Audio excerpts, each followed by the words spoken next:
Bonjour à tous, bienvenue sur la chaîne. Comment démonter un MacBook Pro Post 2016, c'est ce qu'on voit tout de suite juste après le jingle.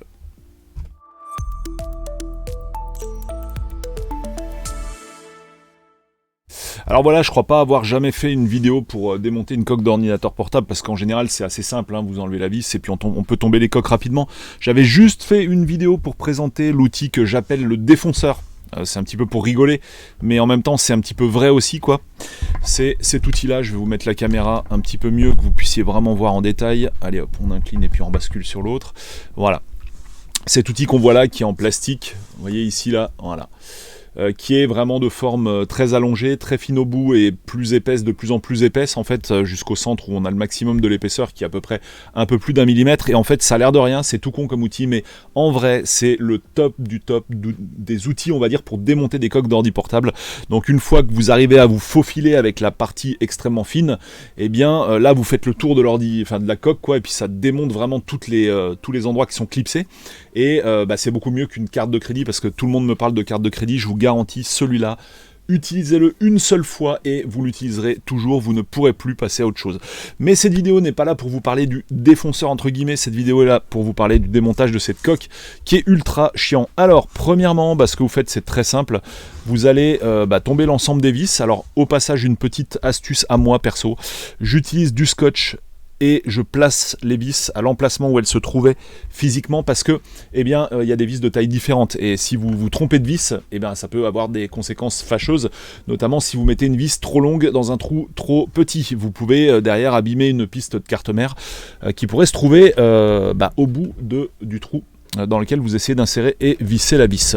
On va faire un peu de place parce qu'il y a un peu de bazar, c'est une zone qui sert à faire des lives d'une chaîne rétro gaming, donc forcément il y a pas mal de trucs autour de nous. Donc ce que vous faites, premièrement, vous allez prendre, alors là il y a un outil que je n'ai pas, que je vais chercher juste ici. Voilà, cet outil-là, bim. Donc cet outil-là, c'est quoi ? C'est une espèce d'outil de dentiste en fait, qui va nous permettre ici, vous voyez, non, vous voyez rien du tout parce que je suis de ce côté-là, mais on va faire la même chose là, donc c'est pas grave. Ici, le but, on va faire comme si... Voilà, je vais vous montrer ce que j'ai fait de ce côté-là, mais ici. Donc ici, une fois que vous avez dévissé toutes les vis, vous allez tirer pour lever légèrement la coque, comme ça, vous voyez. Et une fois que la coque est légèrement levée, là, vous allez glisser un outil derrière. Donc soit une carte de crédit si vous avez que ça, ou je ne sais pas quoi d'autre, mais quelque chose de fin, qui va vous permettre de déboîter la coque de ce côté-là. Donc je l'ai déjà fait de l'autre côté, maintenant on attaque à celui-ci. Donc moi, ce que je vais faire, comme j'ai déjà ici un point faible, on va dire, je vais continuer à avancer avec cette pièce-là et à décoller l'ensemble de la coque. Alors hop, ça rentre dedans, c'est pas tout à fait ce que je voulais, on va la sortir un petit peu et pas complètement si possible, merci. Voilà, donc là je fais le tour et je vais aller sur la fameuse zone qui m'intéresse, c'est-à-dire celle-là. C'est là qu'il y a un clips qu'il va falloir faire sauter. Hop, vous avez entendu? Donc voilà, maintenant c'est sauter de ce côté là.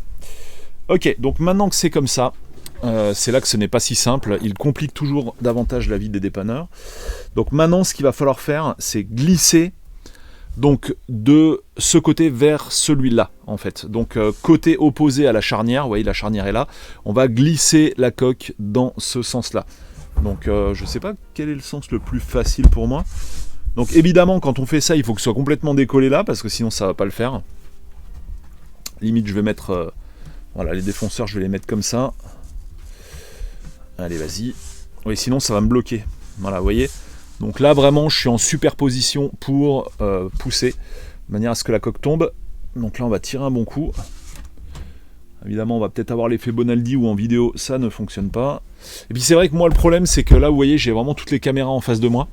Donc je suis pas du tout à l'aise pour travailler, mais alors pas du tout. S'il faut, je mettrai une petite pause et je vous reprendrai après. Voilà, ça y est, en fait, ça marche. Voilà, vous avez entendu le clac. Là déjà on a passé une partie de...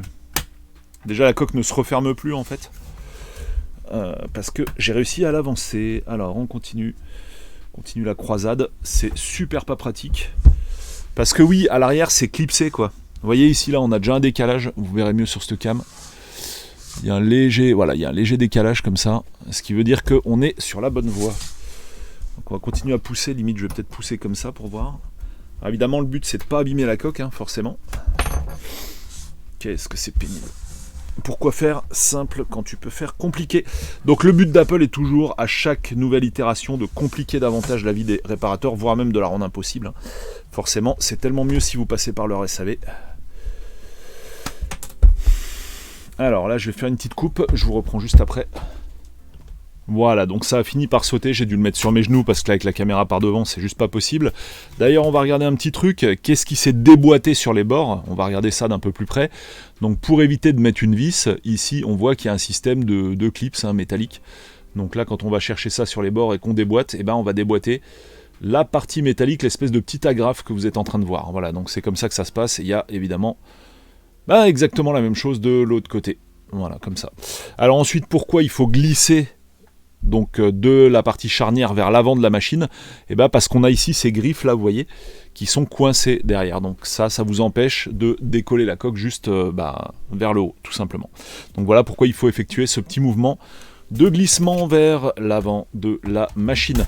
Fin de cette vidéo les amis, dis-moi si vous avez réussi à vous en sortir, si vous avez des outils meilleurs que ceux que je vous ai montrés, on sait jamais, c'est toujours intéressant d'échanger nos expériences. En attendant, je vous mets les liens vers mes autres chaînes en description, et notamment surtout Retropolo, ma chaîne de rétro gaming dont vous pouvez voir une partie du décor juste derrière moi. Merci de m'avoir suivi et à très vite, ciao.